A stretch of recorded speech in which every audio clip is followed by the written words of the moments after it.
So just want to make sure that everybody is seeing the title slide. If you're not, then put something in the chat or tell somebody.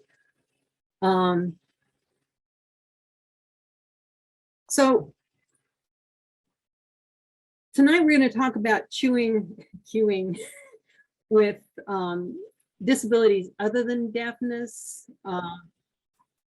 And I want to just start by talking a little bit about what's beneficial about cued speech. I mean, we all know about it and use it for communication and things, but there are certain aspects of cued speech that make it particularly helpful for a range of concerns other than just being deaf.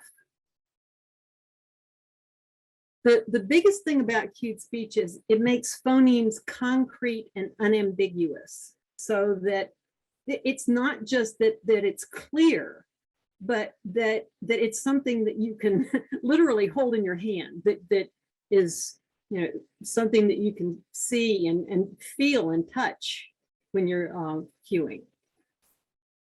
It allows us to hold phonemes indefinitely.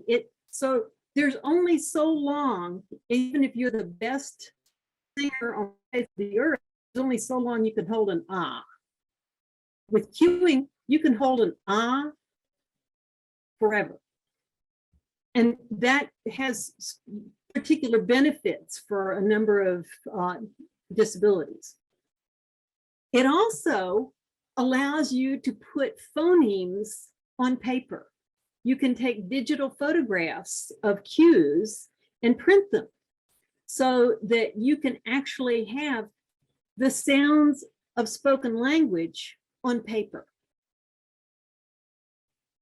It separates phonemes from graphemes, so the letters and the sounds can be separated, and that's really, really important for a lot of reasons. It also directs attention to the face and mouth, which those are important areas for many aspects of spoken language. It requires very little visual tracking. Yes, you have to track within the cueing space, but that's a much more restricted area than the sign space, so that there's a lot less movement going on that someone that has problems with eye tracking has to manage. It allows for physically guided practice of phonemes. So if someone is having trouble with phonemes, you can hand on hand them and, you know, give them the shh, so that you can actually physically guide them to the phoneme that you're targeting.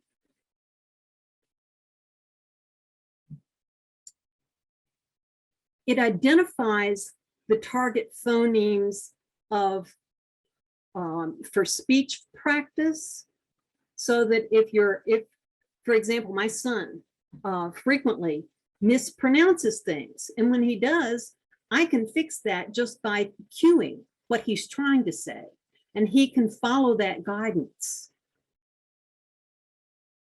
And finally, it allows for the monitoring of phonology versus articulation, so that if a child is trying to read something, you need to know whether they're decoding it incorrectly or just saying it incorrectly. So lots of kids have difficulty producing z or some of the voiced phonemes. So if they say roses instead of roses, you need to know, are they misdecoding it or simply misarticulating it? With cueing, you can do that. You just have to watch what they're cueing instead of listening to what they're saying. So those are benefits of cued speech that apply much more broadly than just with the deaf population. And phoneme analysis is hard for a lot of people, not just children too, but it requires very minute differences in sounds to be understood. And so this is a problem that's present in a lot of disabilities, learning disabilities, reading disabilities, troubles with phonemes. Intellectual disabilities often have trouble with phoneme discrimination. Auditory processing, speech, language impairment, specific language impairment, autism spectrum, speech production problems, a whole wide range of issues have trouble with phoneme discrimination. But by making the phonemes visually discrete, separating them very clearly, that supports the language development, which in turn supports literacy development. So that's a really major benefit for a wide range of issues. And like I said, you can hold a cue forever. Cues are not ephemeral. Speech is very ephemeral. It's there and it's immediately gone. But cues can be held as long as the listener needs the cue. So if someone is slow processing, whether it's auditory or visual, by holding that information longer, you can make it available for them to process in their own time. Also, the person, the adult, or the person cueing can point to. Sometimes my son will focus on my lips and not on my hand, and he'll get the wrong phoneme, and I'm like, that one, so that you can point out to prompt the correct phoneme. And again, digital photographs of cues can be printed on worksheets and paired with wrappings, with letters, to let students practice that important grapheme phoneme association in their own time, at their own speed, without time pressure.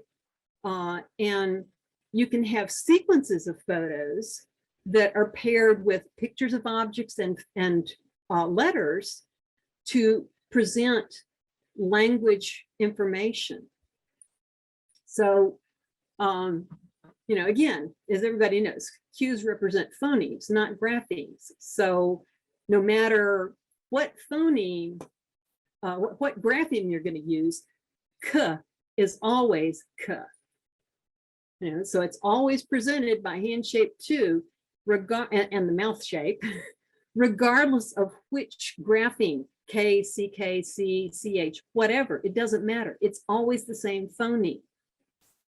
Similarly, individual phonemes can be represented by a wide range. One phoneme can be, the same grapheme can be represented by multiple phonemes too. So CH can be ch, but it can also be k, because we don't say stool, we say school. So you have a way to completely separate these that isn't really available any other way. So we know that cued speech has a variety of advantages for deaf children, and I'm just going to zoom through this. But it's an effective means of communication, and it develops English vocabulary and grammar.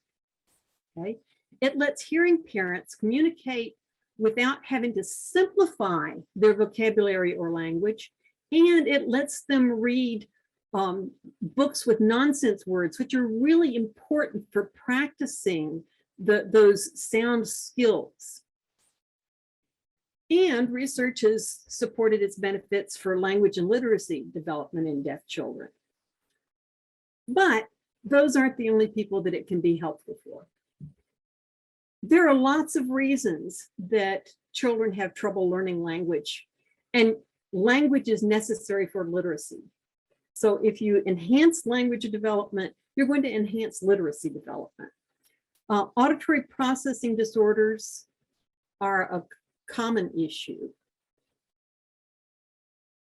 Learning disabilities, specific language impairment, and again, intellectual disabilities, autism spectrum, vision and visual processing issues, movement of the eyes, things like that, other speech language disorders, just lots of things.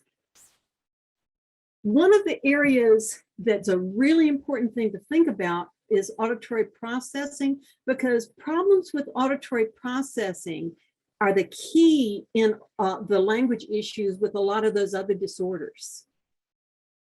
So children with severe auditory processing disorders may actually present as functionally deaf. Yes, they pass the pure tone average tests. They can hear, but they can't process, they can't analyze the sounds adequately. Milder auditory processing disorders may make the child look more hard of hearing. Either way, we know that both deaf and hard of hearing children benefit from cued speech. And cued speech has actually been used for communication and literacy development with significant auditory processing disorders. It can be used just like it's being used with a deaf child for providing access to communication, language, grammatical markers. A lot of times kids with auditory processing issues may have trouble with specific sounds that can be like s and d and t, that are important for possessives, plurals, tenses, things like that. And cueing is really critical for those kinds of things. If you've got a kid that may be more able to manage without it, it's still critical for new vocabulary and important concepts, times when the child is not as on task. But the great thing about cued speech is because it enhances the language and sound analysis, it actually teaches the brain how to analyze the sounds, then the child tends to function better even when cueing is not available, if they're cued to regularly early on. So, and if a child misperceives a word or mispronounces the word, it can be used to clarify. And it's awesome for dictation and for like spelling tests, absolutely critical.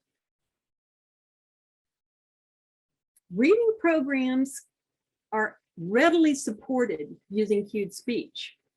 So any reading program can be presented as if it's being presented to a hearing kid or a kid without an auditory processing disorder, simply by having the benefit of cueing. There are some really interesting special auditory processing disorders. I'm just going to talk about a couple of them quickly.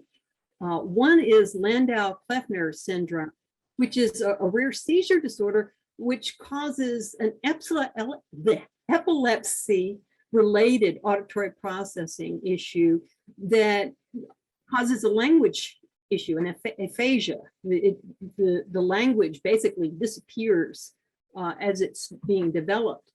And research has actually been done with kids with Landau-Kleffner's, and it was determined that visual cues are critical in supporting those kids to maintain the language information that the brain is processing.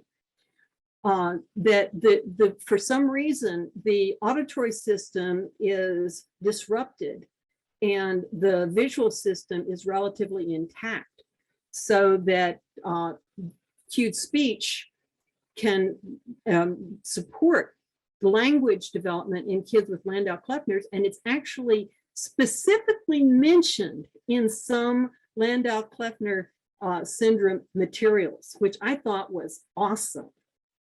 When I found those materials that specifically said cued speech for these kids, that was amazing. It's also associated, another type of specific auditory processing disorder is one that's related to Knickrer syndrome, that it's a neurotoxicity, like when the kids get jaundice at birth. Okay, that can produce this syndrome if it's not adequately treated right away. And again, this results in an auditory neuropathy and auditory processing issue. And again, cued speech is beneficial in these cases.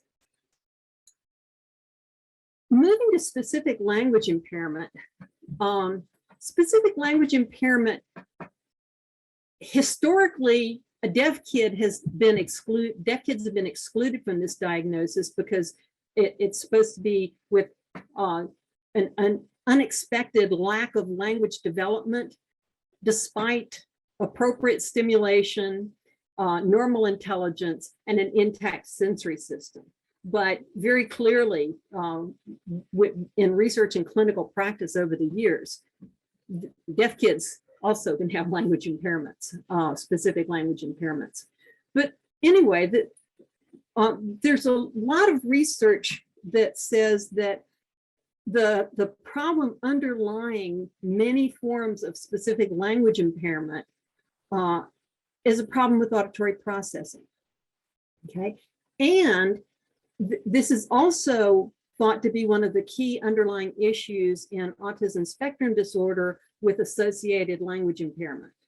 The current spectrum includes kids who don't have your typical language impairment, all the way through the kids who are completely nonverbal, but auditory processing issues have been identified as being key for both of these kinds of disabilities. And there may be different kinds of auditory processing problems in different types of autism, as well as in different types of language impairments.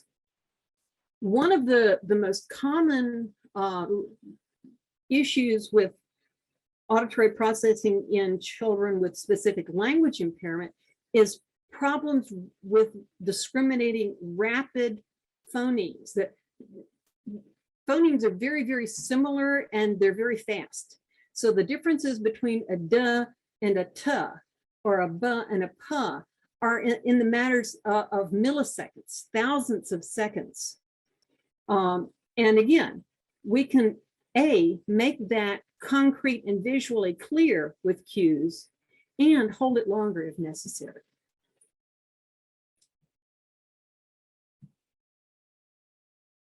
Language impairment and in autism spectrum is again, thought to relate to some forms of auditory processing. And interestingly, research with visual tracking shows that kids with autism spectrum disorder focus on the mouth and the neck area instead of the eyes. Most children, have that eye-to-eye contact, but children with autism have difficulty with that eye-to-eye contact, but focus on the mouth and the neck area, which just happens to be where cueing happens. So that really makes cueing ideal. Furthermore, individuals with autism spectrum disorder tend to shift their gaze less often, so they don't look from one person to the next as readily. So when you have multiple speakers, having a transliterator there can make life much more accessible for them. Children with autism spectrum disorder often have deficits in facial recognition. They don't tend to analyze faces in the same way that typical individuals do. And again, cued speech focuses the attention on the face and helps to enhance that skill. Research actually supports the use of visual phonemic cues to support speech production in children with autism spectrum disorder. This research didn't actually look at cued speech, but it did look at other visual cues. And with cued speech, you not only have those visual cues to help with speech production and speech perception, but it provides a communication system to support their needs. I've actually, had people report that it helped individuals with autism, even when they're not deaf. So phonological awareness, that's critical for literacy. And children with auditory processing disorders, whether it's a standalone disorder, part of an intellectual disability, part of a learning disability, part of an autism spectrum disorder, all of those tend to have difficulty with phonemic awareness. So again, cueing can be used to help with these skills, because if you can't discriminate but or puh from puh or eh from eh, then you're not going to be able to learn to decode text. And it's going to make understanding words difficult, because kit and pet might be the same word to the listener. So the cueing, as it does with deaf kids, disambiguates these minimal pairs, these phoneme pairs that are hard to discriminate. All oral phoneme awareness activities can be readily performed using cued speech. The absolute only adaptation needed is for the person to guiding the practice to cue. Okay, the cueing automatically clarifies the auditory signal, whether it's an ambiguous auditory signal itself because of a hearing issue, or whether it's a processing issue in the brain. There are also special situations like second language learners. So English as a second language learner, they may have difficulty discriminating phonemes from English, because during those early babbling years, some of the phonemes that we use in English weren't part of their native language, so they were deleted basically from the practice. So they didn't learn to discriminate those, and cueing can clarify those as well. So in some respects, these kids are kind of like kids with auditory processing disorders, because they're limited in analyzing specific phonemes that were not part of their native language, that now they need to learn, their brain needs to learn how to process it. And by making that clear using visual cues, the brain can then be taught that yes, these two phonemes aren't the same thing. L and R are not the same phoneme. So all of the supports used for auditory processing can be used for these kinds of issues as well. Cued speech can also help with developing speech skills. A lot of people, it's funny, and over the years, I've had a lot of people that misunderstood cued speech and thought that it should just be used for speech therapy, because it was to help kids with speech. And it's like, well, it does help with speech, but that's not the goal. The goal is communication and literacy.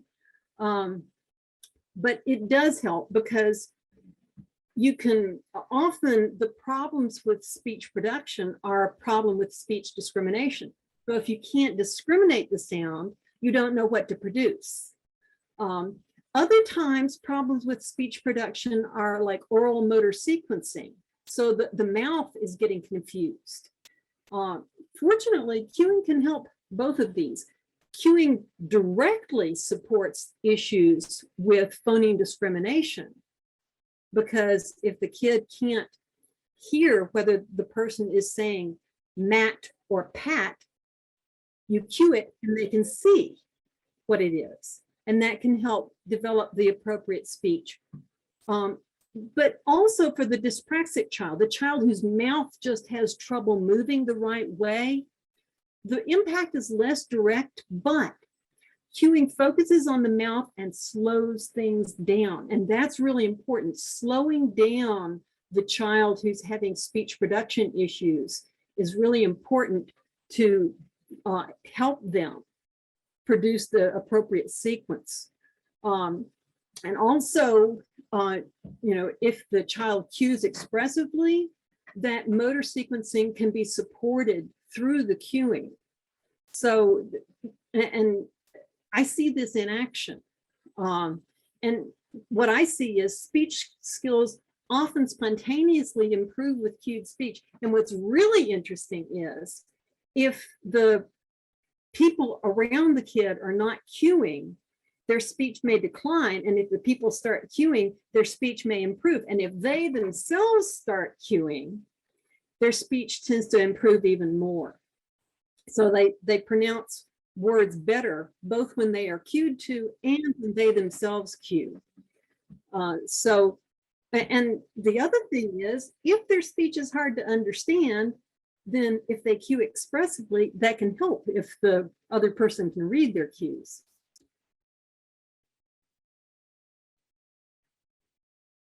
So learning disabilities, how does cued speech help with learning disabilities? Well, it specifically helps with reading disabilities. Phonological dyslexia or sound analysis problems, dyslexia, is the most common type of dyslexia. There are other types, but developmentally, problems with analyzing phonemes is the most common issue in dyslexias. And this is related to auditory processing issues. If you have visual access to phonology, i.e. cued speech, that allows the child to be able to learn the accurate, precise phonemes and develop those phonemic awareness and decoding skills, in addition to all of the other aspects of language that are important for literacy. And it provides access to information about the world, which is also critical for that top-down analysis of text. When they're reading, it helps them to understand. Even if they don't know every word, they can get the gist. And because they have world knowledge, they can understand what's being said or what they're reading.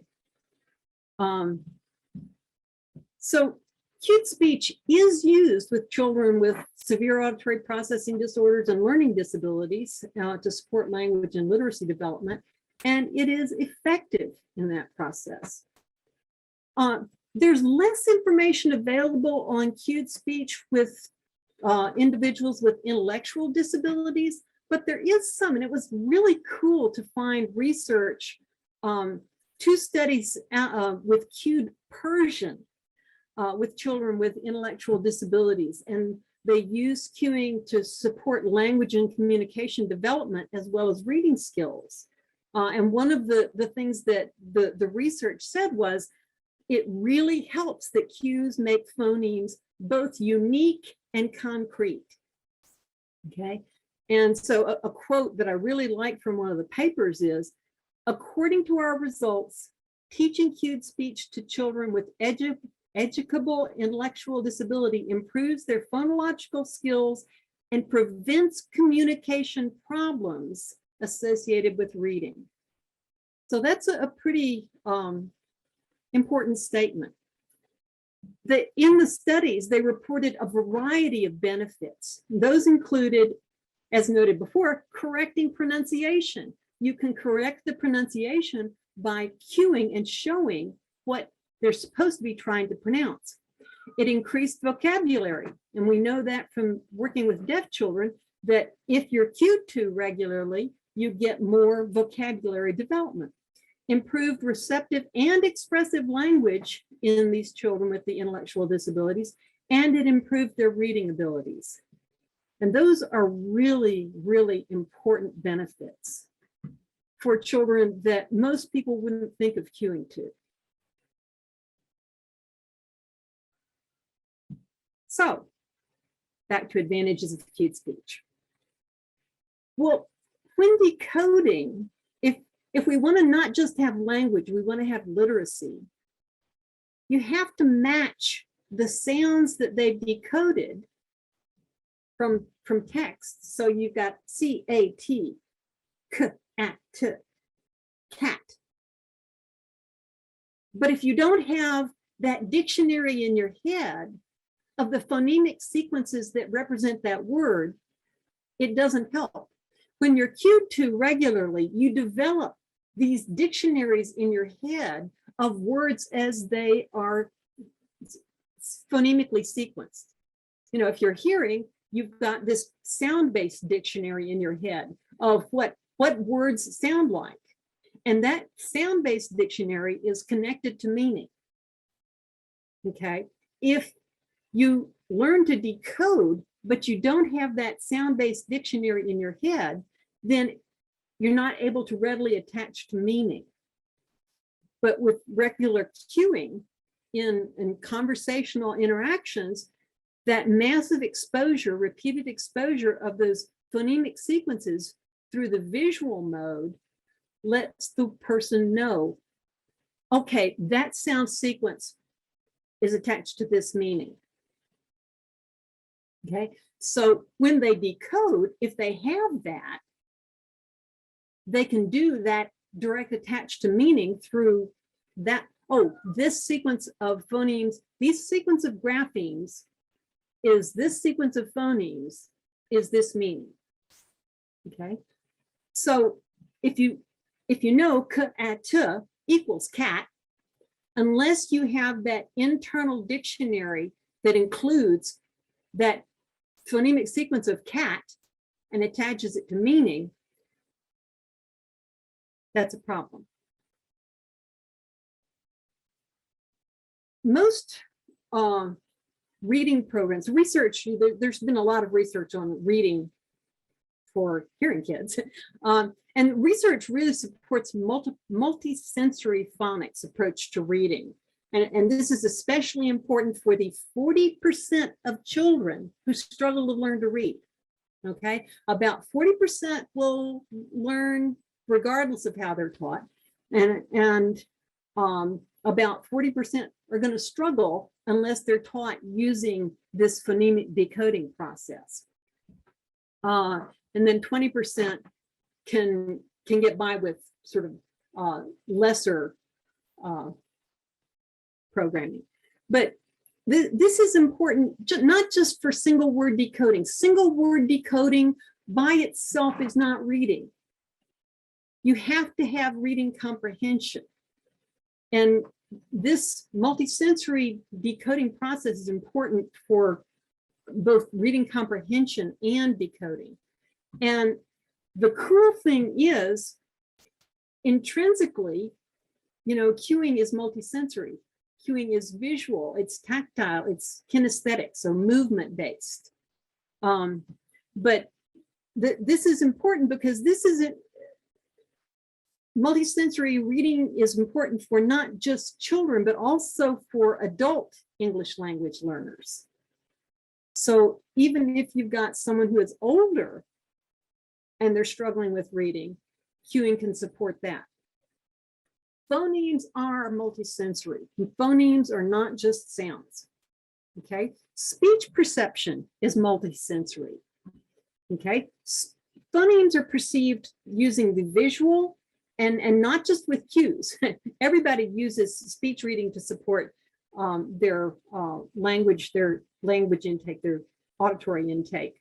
But it's also perceived through the tactile and motor functions in the throat, so that even people who read silently are making micro movements in their throat and using that feedback to decode what they're reading.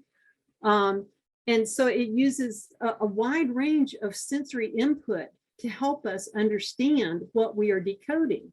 And using multisensory information like that, visual, auditory, tactile, kinesthetic, can help with the speech perception and learning speech.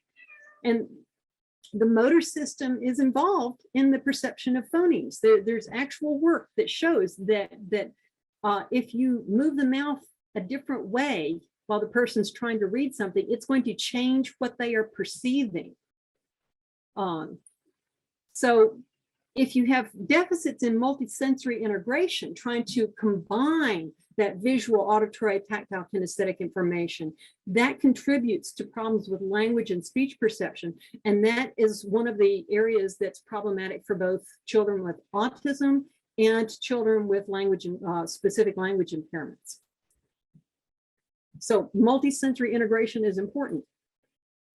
Cued speech is multisensory and enhances through practice multisensory integration.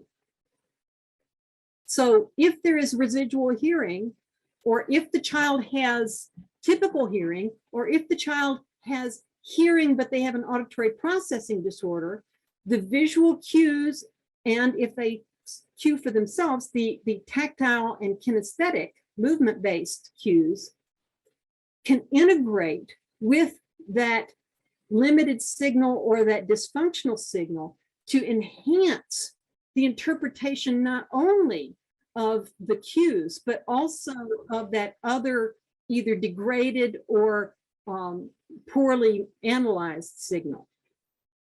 So it provides a range of feedback that can help set up that internal dictionary, that internal model of the phonology, so that they have that sound-based lexicon, but it's not just sound, it's phonemes. It's phonemes that are visual, auditory, tactile, kinesthetic, the whole thing.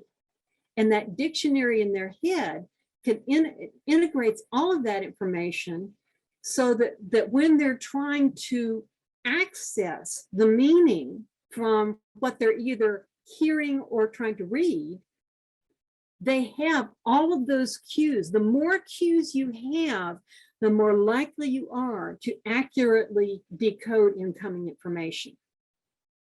Okay, so, and the other thing is the consonant vowel pairing, the fact that we put the consonants at the vowel placements really sets up for transition from letter by letter decoding to the blending of sounds.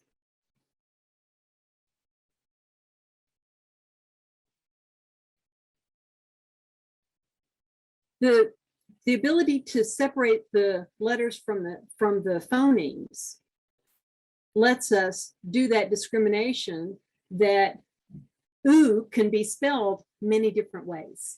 Oo can be spelled EW, UE, OO, and OO can be oo or So that separation of the graphemes and phonemes lets us be able to see that, yes, you know, sometimes C is pronounced K as in cake, and other times C is pronounced S as in city, you know.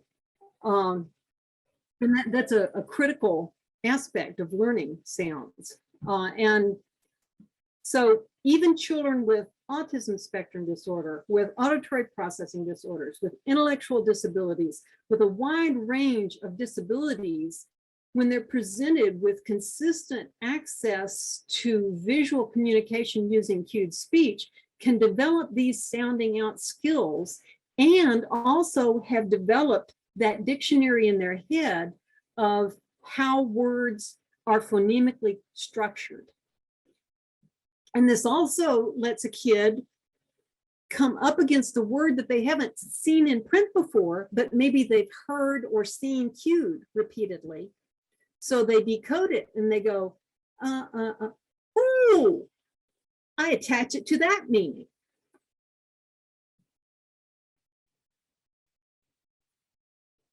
So any standard phonics-based program can be used with a kid with auditory processing disorders, intellectual disabilities, autism spectrum disorders, you know, all of these disabilities that have blocks to language and literacy based on analyzing sounds simply by adapting through the use of cued speech.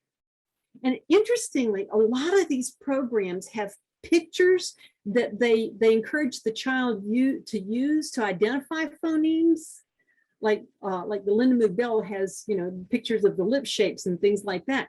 Well, cues, you've already got those. They're the cues. So you know, you can use the digital photographs of cues to keep the cues on paper even. But you can also use them in running speech, which you can't do with visual phonics or with Lindenwood Bell pictures of the lips and things like that. So all of the things that you're studying to try and relate those phonemes they're using other methods of making concrete, you can make concrete with cues, and you can do it through the airflow communication. And again, this is 25 years ago, I developed a phonics program for my son who didn't have language, but I made digital photographs of cues on paper, and part of how he learned language was learning to decode on paper. And anybody can do this now. I mean, this was back when digital cameras were rare.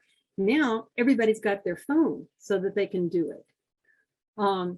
So that if you have cues on paper, then you can have paper and pencil practice so that you can present sheets with the phonemes, the phonemes sequence, and they can write in the letters underneath to decode. And that way they can do massed practice and practice without having to try to catch the phonemes as they're rushing past their head. So when a kid writes letters to match a string of digitally presented cued phonemes, they're basically writing to dictation.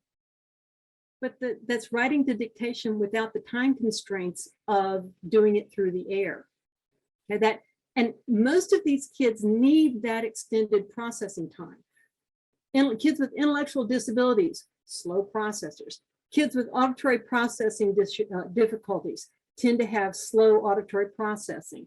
Kids with autism spectrum disorders often have a need for extended processing time. So, all of these guys, this extended processing time makes it possible for them to not only analyze the cues as long as they need to, so that they can take as much time as they need to discriminate these phonemes, they can also look back or have cheat sheets to, like having the cue posters on your wall when you're learning to cue. So you're like, and check it out. Well, they can do this with spreadsheets or cheat sheets of phonemes and graphemes, so that this allows to have that grapheme phoneme association development at their own pace. And repeated practice with the worksheets can not only teach them the sound symbol relationships, so that the phoneme letter relationships, but you can teach words this way. So you can have them with the phonemes presented. You can have it with the phonemes presented in the sequence, and then you can have the consonant vowel pairs. And my t got, whoops, sorry. My t somehow got lost there, but that would be ha, t. So that they can actually learn what the word looks like phonemically through the air at the same time that they're learning the meaning and what it looks like in print. And for some kids, that's the best way for them to learn language, is on paper. Now, one other aspect of cueing is that if a kid has poor speech articulation, they have trouble producing the sounds, and you want to know, are they decoding well? You can actually monitor their reading by listening to their cues rather than their speech. So, you may not know if it's a decoding issue or a speech production issue. My eye is missing. So if they have limited speech intelligibility, just have oral reading with the child cueing expressively, and you can figure out, is this a problem with how they're decoding, or is it just a speech production issue? Because if it's a speech production issue, that's no big deal. I mean, yes, we want them to be able to have the best speech possible, but they're reading correctly, and that's more important. They have the correct language in their head.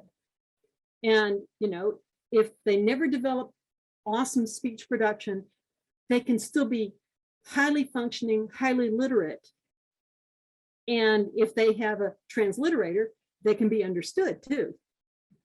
Okay, so you know, you can correct errors in decoding if you know that it's a decoding issue, and you can work on the speech production skills if you know it's a speech production issue. And that allows us to separate those two issues. So, tips for cueing with kids with disability. Cue slowly. This is really important.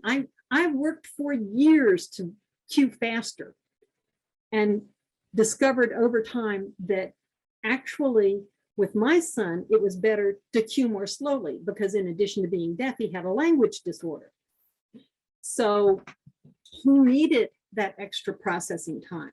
And a lot of kids with a lot of different disabilities need that extra processing time. Use short, simple phrases and allow time between each phrase for processing. Because these kids often are replaying this stuff in their head to try to figure out what was actually said. You need to monitor their attention. This is exhausting. This is, I mean, watching a transliterator or an interpreter is exhausting anyway. But if you're doing this and you've got an additional challenge to analyzing incoming language, it's super exhausting. So listening is really hard and fatigue makes it harder. So you have to make sure that, and if their attention is waning, maybe it's time for a break rather than you need to pay attention, okay? Because their attention may be getting worse because they just don't have any left. They don't have any cognitive resources left. So they're going to be less able to compensate for their difficulties. If possible, consider presenting cues in a static form on paper, as well as through the air, especially for new vocabulary. Everybody has digital cameras now, everybody. There's no reason we can't have cues on paper to support comprehension and practice. And this lets the kids rehearse these things in their own time. New vocabulary and new information should be reviewed regularly until it's clearly mastered and then reviewed intermittently, because sometimes these kids' language seems like it's somebody writing on a blackboard and somebody coming up behind them erasing it. So even when it seems like they may have mastered what they were learning, it's really important to review it for retention, to make sure that it doesn't just fall through the sand. So take home message. Cued speech can work for kids with lots of challenges to language and literacy, even if they're hearing, you know, deaf, hearing, doesn't matter. But you need to work with their strengths, which are often static visual analysis and visual supports for their auditory processing, and find ways to remediate and accommodate their weaknesses, which are often rapid analysis and auditory analysis. You know, and accuracy is more important than speed. And in fact, sometimes it's better to be slower and just cue it. And I can't believe it. It's not 8 o'clock and I am done. So now we can go ahead and do the questions. I have, I'll make a PDF of the handout for the PowerPoint. And in addition to the references, I've got some resources. And also I have a little bit more information on developing cueing on paper for reading programs. So questions. Now, I think people were going to put questions in the chat room. And Scott, are you going to read the questions, or is somebody going to read the questions? Or people put hands up? I can read the questions. I'm just checking the chat right now to see if we have any.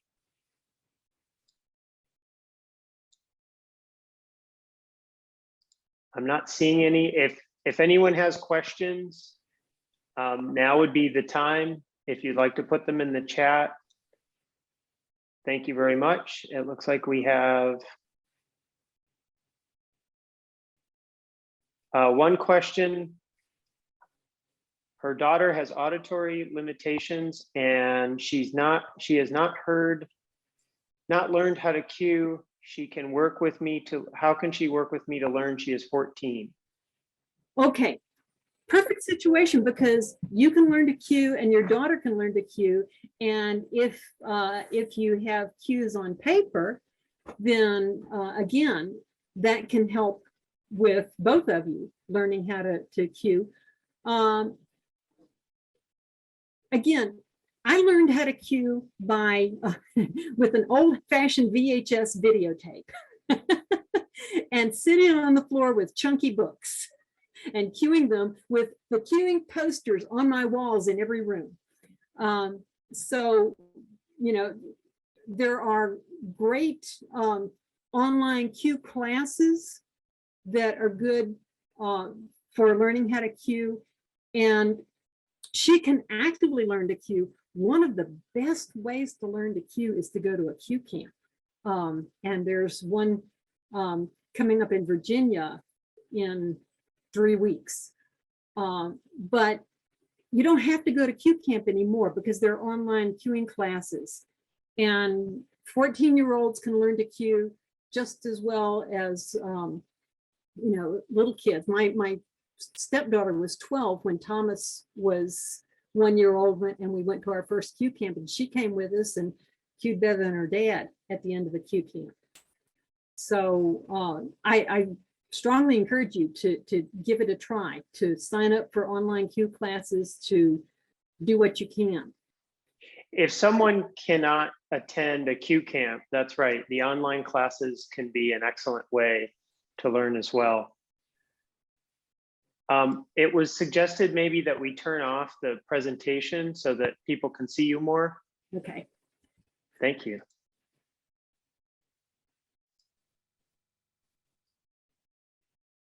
So I'm going to end the slideshow for me too, so that I can Okay. see it too. We've had some great comments in the chat. I really appreciate that you're sending all of these. I'm sure Donna does as well. Lots of compliments, which is really appreciated. Is there any specific questions that anyone has for Donna still? I just want to be sure we don't miss anyone. Oh, I can see the chat now that I've stopped my cueing on my screen. Yes, take the 101 course with your kid. I mean, she can take the course too. So, you know, try it. If you can't travel, that's not a problem. Thank God for online resources now. I mean, literally, when I learned how to cue in 1993, I was watching a VHS videotape and sitting on my floor with chunky books and posters on my walls. So absolutely, you know, the online courses are excellent, and there are also lots of YouTube videos, cue reading videos to practice. That Facebook has a lot of cueing stuff. So you can actually access all sorts of supports for learning to cue online now. We have another question in the chat. Can you see it? It's from HK.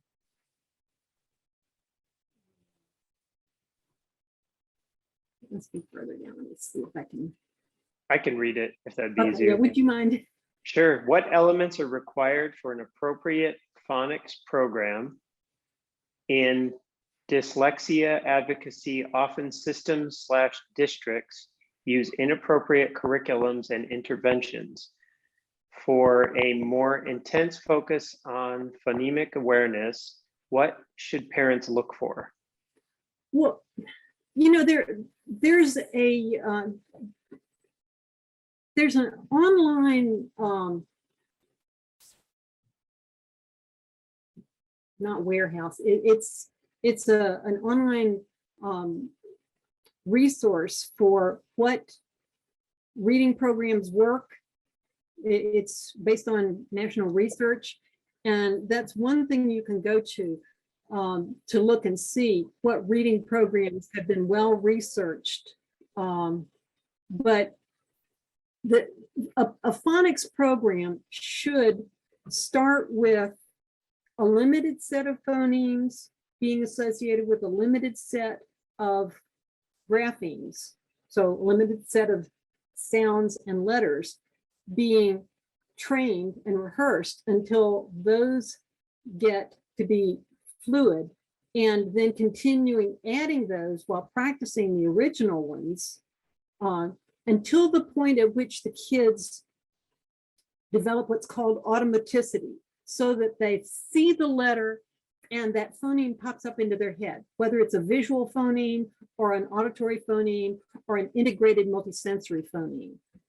So, these are very stepwise programs. And that's the thing that you should especially look for, is a stepwise, systematic introduction of sequences of phonemes with ongoing rehearsal and relationship to words that rapidly moves to running print.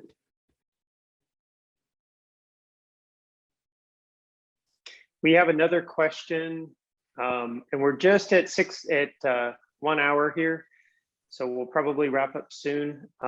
My son is 21 and has auditory neuropathy spectrum disorder. He was diagnosed at 2.5. I started to cue with him back then. He's now in college as cued speech transliterator on his laptop for all of his classes. Dr. Berlin from New Orleans at the time is who encouraged me to use cued speech. I will be eternally grateful. My son is bilaterally implanted with cochlear implants and speaks fluent English.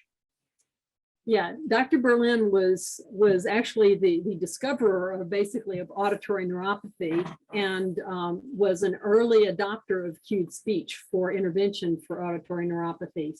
So we have a whole lot to thank Dr. Berlin for.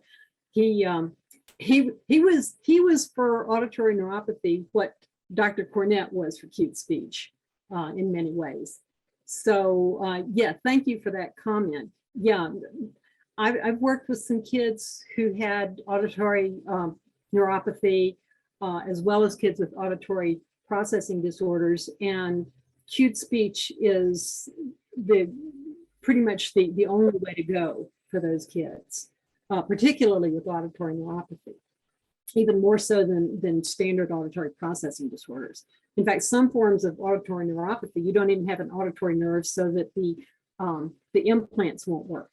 I worked with one kid with that, but because of cued speech being used at home and at school, she was fluent in English. So, it can bypass pretty much any auditory issue. Thank you so much for that comment. It looks like we've exhausted all of the questions. Donna, we would really like to thank you for the presentation this evening. We had a really good participation and lots of good questions, and we really appreciate that you take the time to, you've taken the time this evening to present this topic to all the supporters of the NCSA. Well, it's my pleasure. I love to talk about these things, and now that I am retired, I have more time to be able to do this kind of thing. And a special thanks to Angela and Francis for transliterating tonight. We really appreciate all the support, and especially to our participants. Thanks so much for joining us. This was recorded, so we will turn it around into a video that will be on our YouTube channel probably within a few weeks. If anyone missed it and would like to watch it again. Yeah, and I'm going to be sending the PDF of the handouts so that should be available as well with the recording. Great. We'll go ahead and send that out too. Thank you so much.